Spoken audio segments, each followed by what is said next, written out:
Agora nós vamos fazer a atividade 3, que é a gravura em relevo. Vocês vão experimentar três técnicas, três possibilidades que a gente tem para fazer a gravura em relevo. A gravura na madeira, a xilogravura propriamente dita, a gravura no linóleo, que é o mesmo trabalho, em vez de se usar a madeira, se usa o linóleo, ou então a borracha mesmo de apagar, comum, de apagar lápis. São os 3 exercícios. Desses 3 exercícios pode ser escolhido 2 deles, ou a madeira e a borracha, ou a madeira e o linóleo, fazendo a experiência. Vamos fazer um exercício com a madeira, que consiste em primeiro ter uma tábua, um compensado, e a gente vai fazer um desenho, transferir esse desenho para a madeira e escavar, esculpir, entalhar, que seria um termo melhor, entalhar a madeira.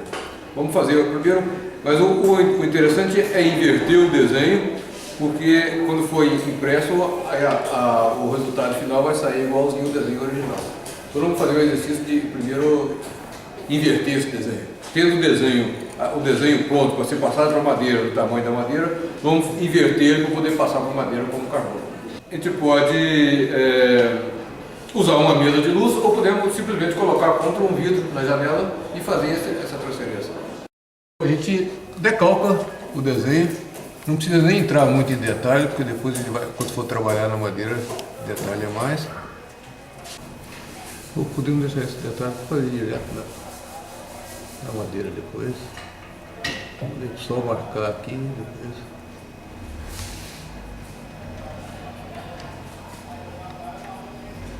E aí podemos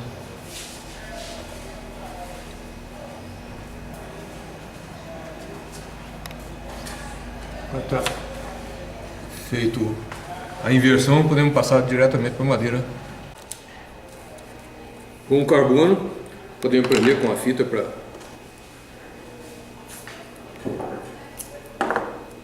não se mover, se quisermos.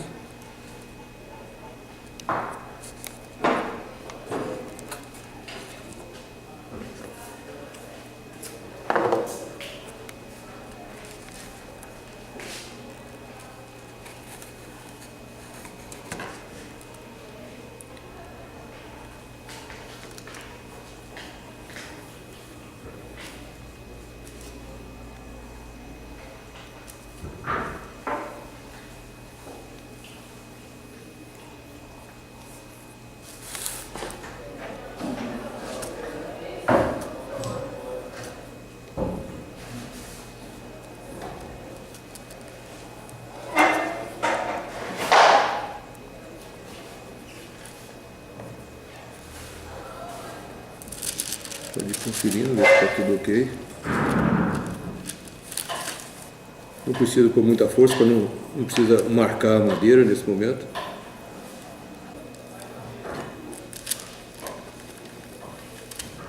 Tem pelo menos as linhas básicas. Podemos fazer mais detalhado se quisermos, podemos deixar para detalhar já em cima da madeira, antes de começar o processo de entalhe. Então a gente tem o desenho no original e o desenho invertido na madeira, de modo que quando for impresso, o trabalho final vai estar igual ao desenho que foi invertido. Agora, só que nesse momento é conveniente que a gente fique bem delimitado o que vai ser preto. É melhor usar um pincel ou uma tinta nanquim, um pincel atômico, uma caneta hidrocor, para definir, para a gente ter bem presente o que é preto e o que não é preto. Que o que é preto é onde não vai ser entalhado, onde deve ficar em alto relevo.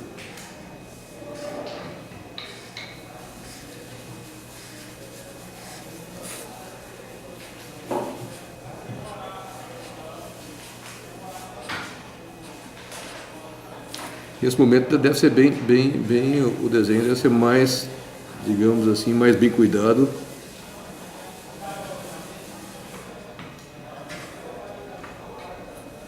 Porque é onde a gente vai trabalhar, o trabalho definitivo.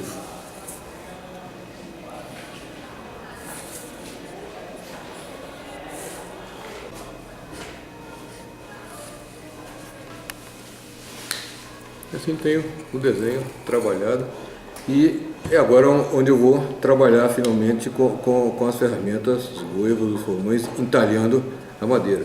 Mas eu tenho presente bem claro aqui para mim que onde é o preto é onde eu não vou entalhar, onde vai ser a parte alta do desenho.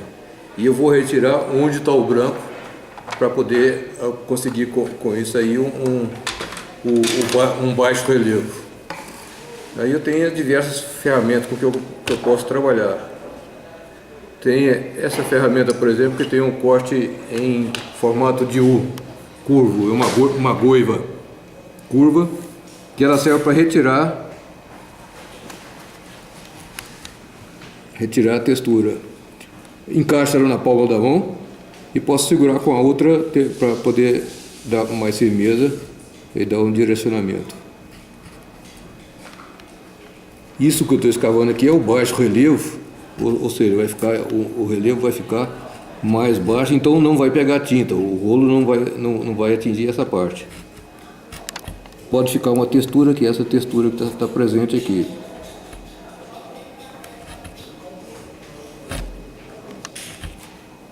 Eu posso, se quiser,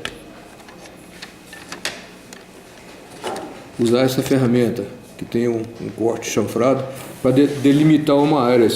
Para não ter perigo de eu cortar onde eu não quero, eu posso fazer um limite aqui para tirar a partir daqui e ficar bem definido a parte que eu não devo cortar, para ficar a linha ficar mais reta, mais bem definida.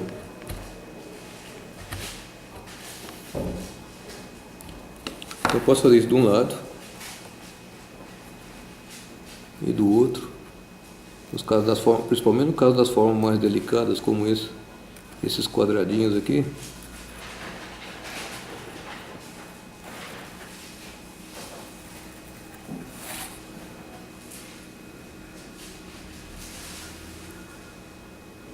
Isso pode ser feito até com um estilete.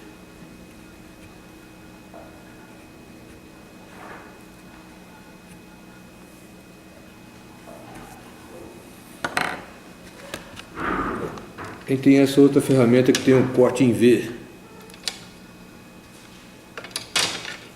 que é igual, essas duas são iguais, só que uma é maior do que a outra, mais larga do que a outra. E ela é melhor até para definir linhas, quando você quer uma coisa mais definida.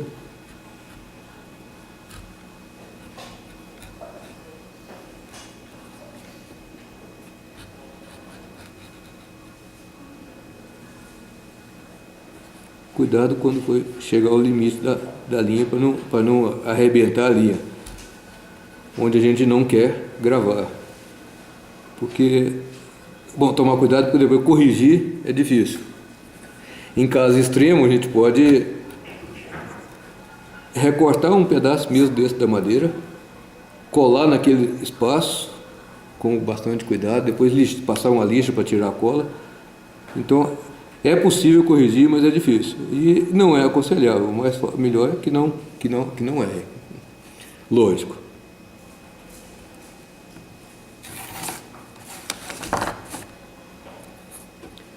E uma coisa que eu não falei até agora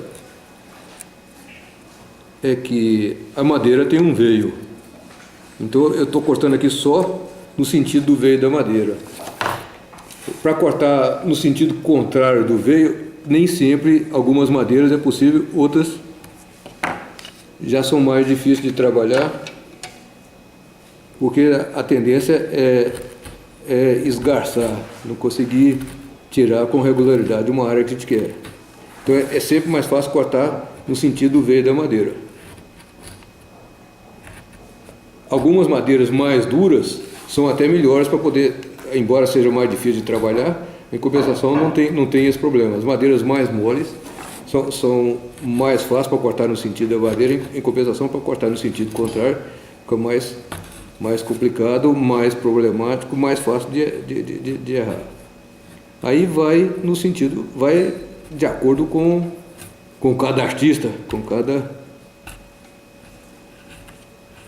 e também a ferramenta. Tem ferramentas de melhor qualidade, ferramentas de qualidade inferior. A gente pode usar uma lixa para poder, ou uma pedra de amolar, para poder de vez em quando amolar essas ferramentas, para poder manter o corte mais afiado, sempre afiado. Uma pedra de amolar é útil, ou uma lixa fina, uma lixa d'água, lixa para metal.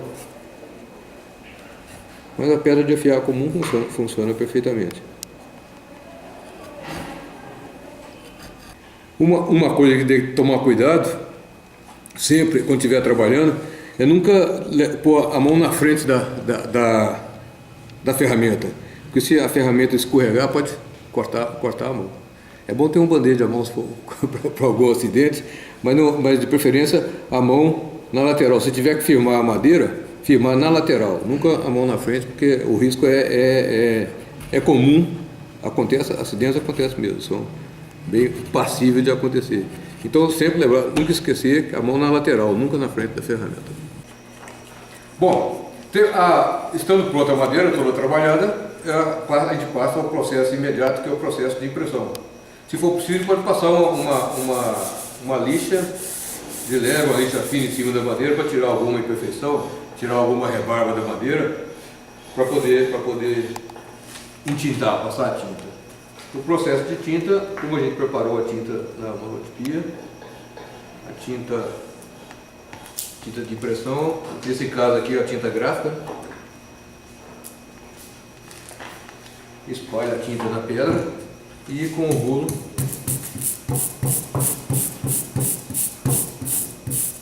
a gente sulha o rolo de tinta e espalha no outro lugar para ter uma certa uniformidade.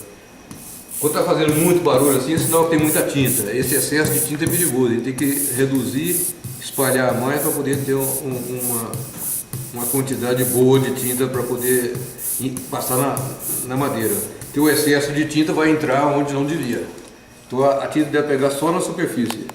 Então, comum a gente em tinta passa a madeira, vai e volta, não precisa de muita coisa. A gente vai fazer isso várias vezes, que é a melhor forma de tintar. Passar pouca tinta várias vezes, até ter a quantidade exata. Vai e volta, não precisa ficar fazendo esse movimento, porque não, é meio inócuo. A gente tem que pegar mais tinta para poder repetir o processo.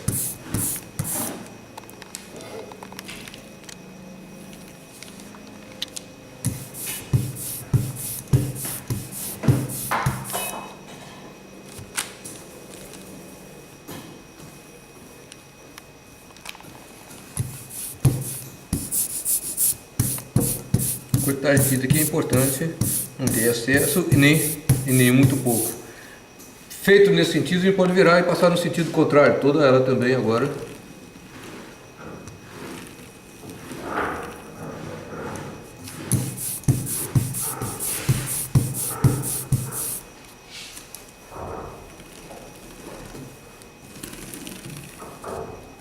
Vamos passar no outro sentido novamente.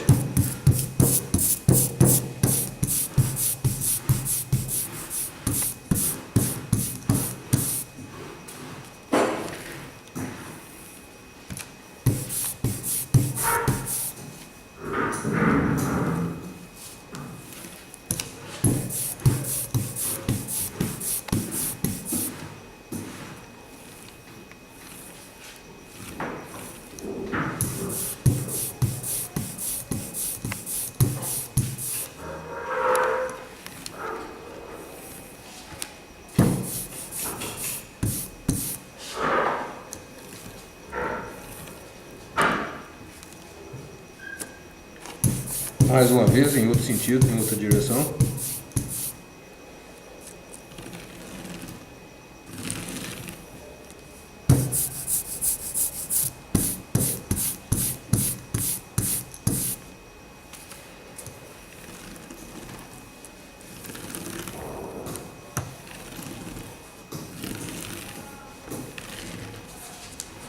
Bom, isso pode se repetir outras vezes. Nós vamos passar agora ao processo de impressão, propriamente dito.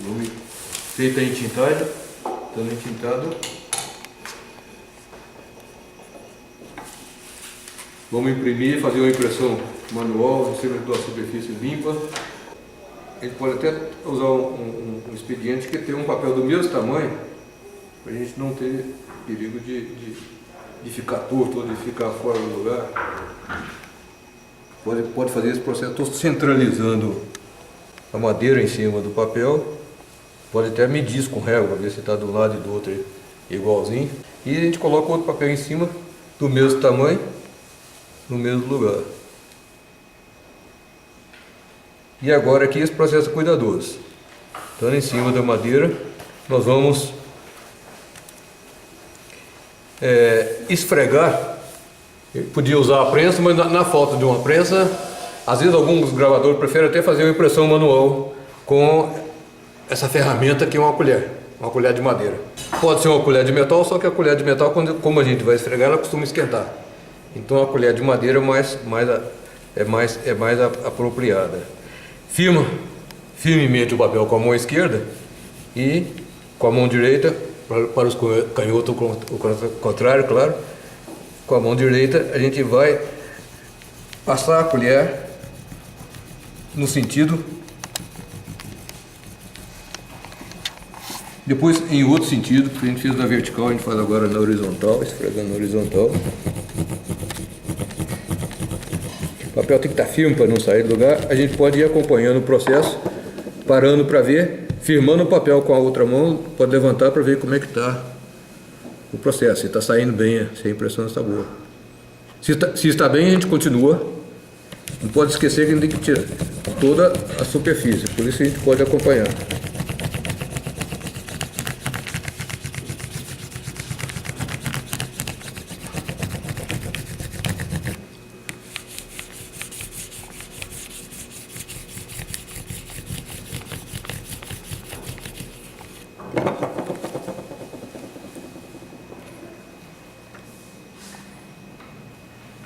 Convém a gente só passar para frente, sempre esperar firmar aqui, o papel não deve sair do lugar. Se sair do lugar, a impressão vai comprometer a impressão. Ele só passa para frente quando a parte que a gente trabalhou já está pronta. Aí a gente continua. Normalmente na vertical e na horizontal.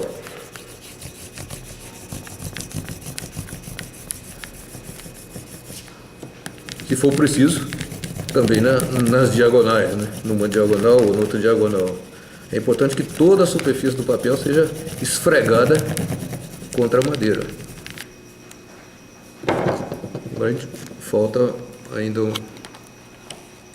metade, essa metade está mais clara para terminar.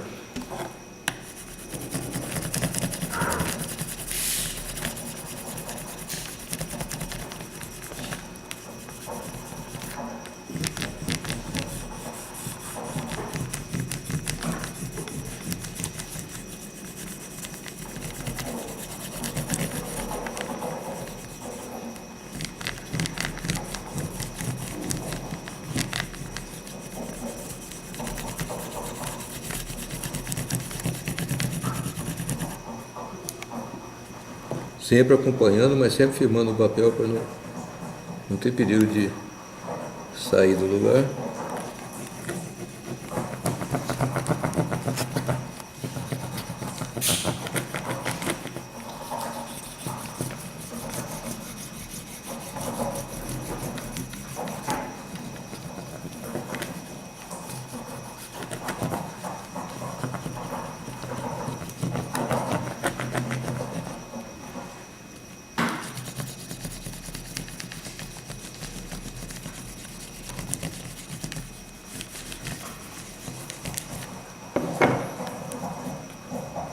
Verificar se está, se ainda falta. Parece que já está tudo. Então a impressão está pronta. Aí podemos levantar.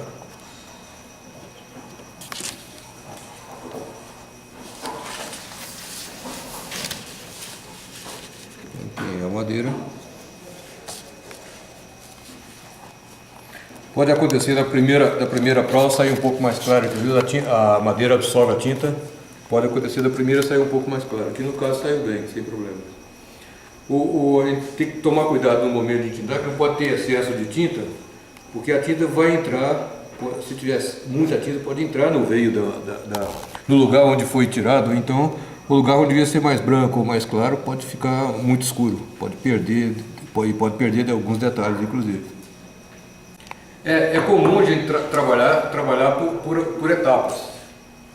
Às vezes a gente trabalha e quando a gente vê o trabalho impresso, a gente acha que precisa trabalhar mais. Eu acho que o trabalho ainda não está completo, não está bom. Então a gente pode voltar na madeira e entalhar novamente, onde a gente quer que queira. Se essa área que a gente achou que está muito clara podia ser melhor, ficaria melhor assim, a gente volta, entalha, aprofunda mais o traço, ou alarga o traço, ou abre o traço e retorna ao trabalho. Pode tirar alguma coisa que está passando, ou consertar essa linha que podia ser mais reta, pode voltar com a ferramenta e cortar e aperfeiçoar o trabalho.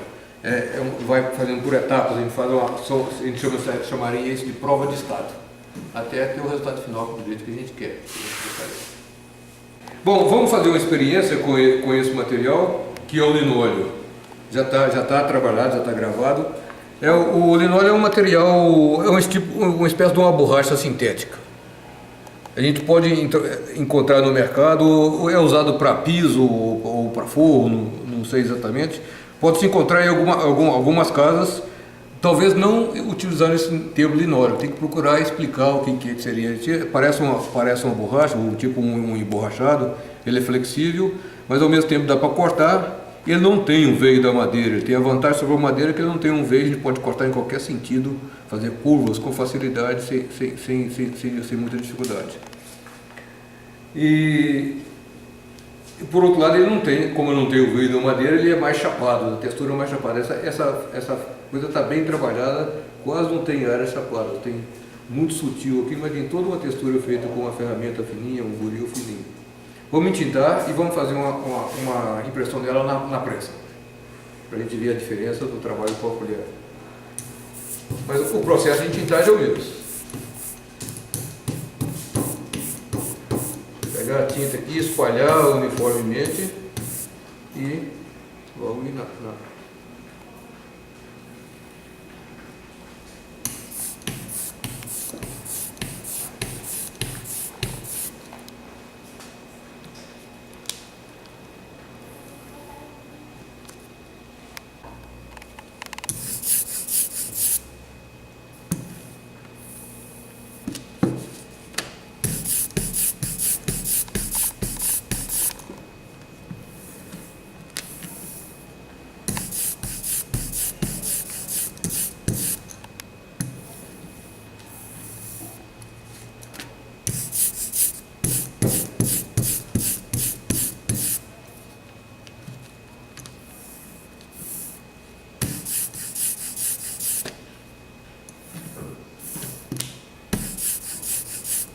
Esqueci que não pode ter excesso de tinta para não entupir a linha que foi gravada, os baixos relevos, a tinta não entrar nos baixos relevos.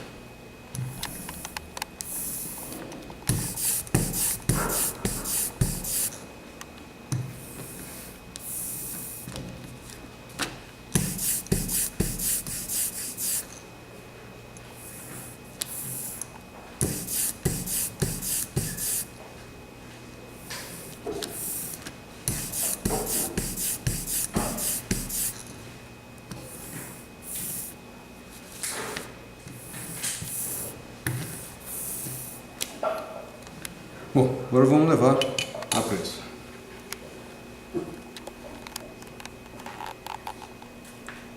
Proteger a mão com talco para manipular o papel.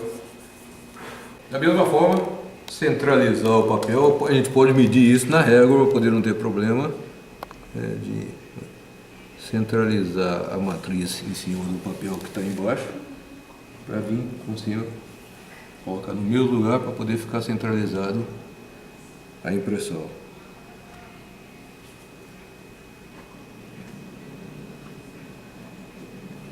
A prensa já foi regulada para a espessura dessa matriz. Bom, a gente usa um filtro, que é para poder comprimir o papel, para poder entrar bem na madeira.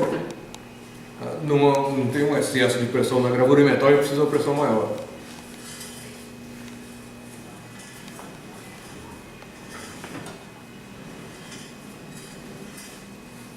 Basta passar uma vez e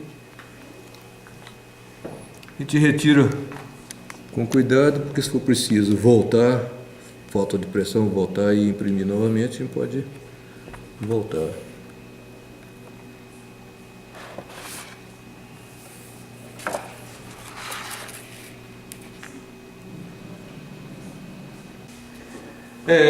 Agora vamos fazer uma experiência que é um desenho feito pela Rejane, que é o desenho feito no isopor com uma caneta esferográfica comum, caneta Bic. O isopor, esse isopor de bandejinha mesmo, que compra em lojas, como ele é macio, dá para desenhar com um pouquinho de força, com a coisa, e faz um relevo. Isso é ótimo para poder trabalhar, e possível trabalhar na escola com crianças. Mais adequado, não oferece perigos, né? Mas o processo de entintar, basicamente a mesma coisa.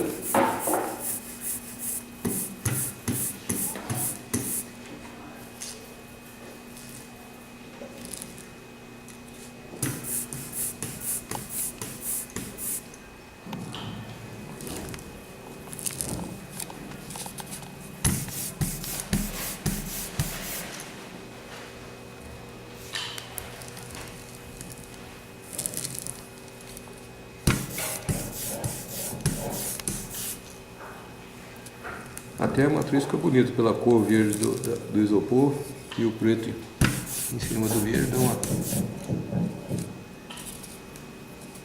um efeito bonito.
Papel em cima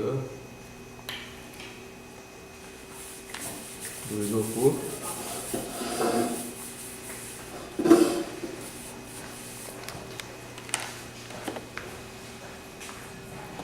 Só com a mão já deu, mas com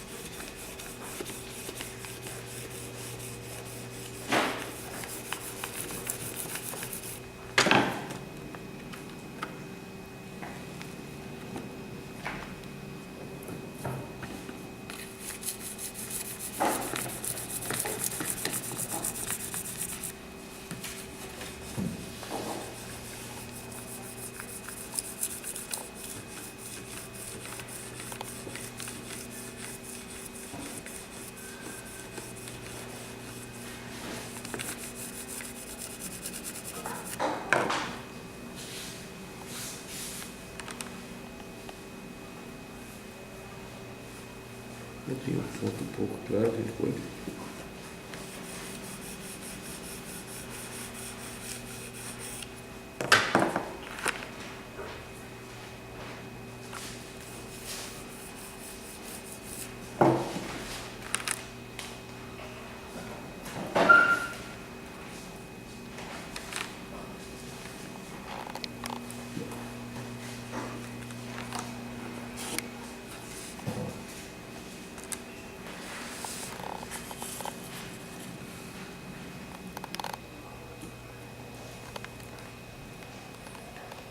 Uma outra possibilidade é que nós temos aqui já pronto uma borracha, dessas borrachas comuns de apagar.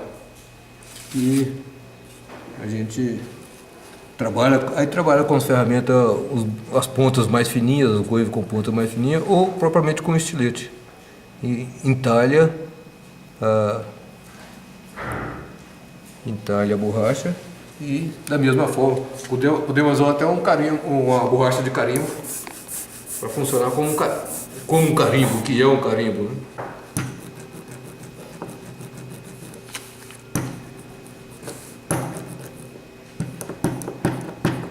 Ou, se a gente achar mais fácil, como se fosse uma borracha de carimbo.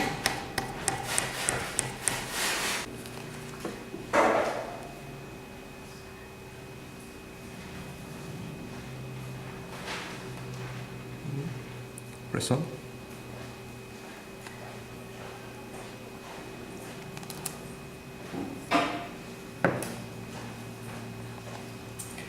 E com a borracha até a possibilidade de a gente, digamos assim, brincar sobre esses aspectos e fazer várias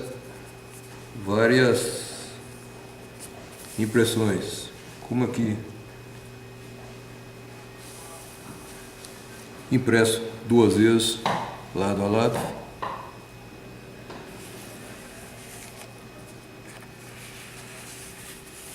Ou como aqui impresso uma sobre a outra.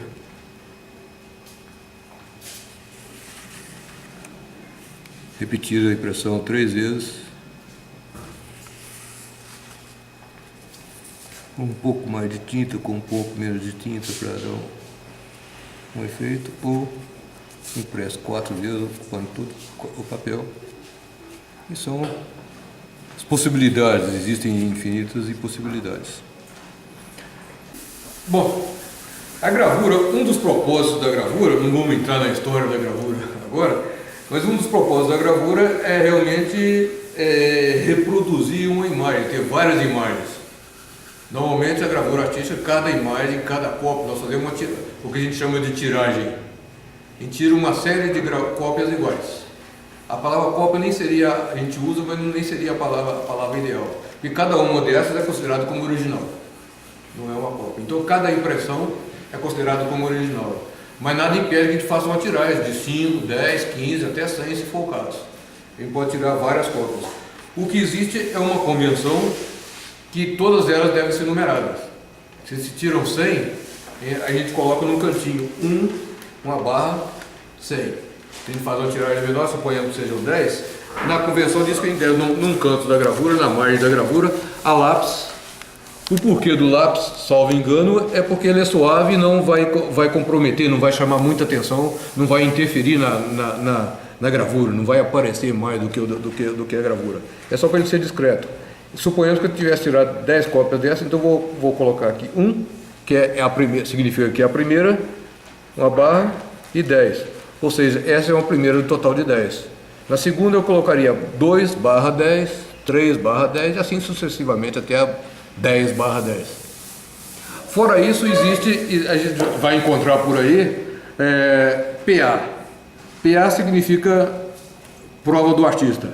Aquela prova que o artista fez, suponhamos que ele tenha feito uma tiragem de 10, ele tira mais uma ou duas que ele queira guardar, ou para dar de presente, então põe PA, que é a prova do artista. Se for o caso, digamos, fez duas, é 1 em algarismo romano barra 2 em algarismo romano, de modo que esse é uma PA com num total de 2 que foram feitas.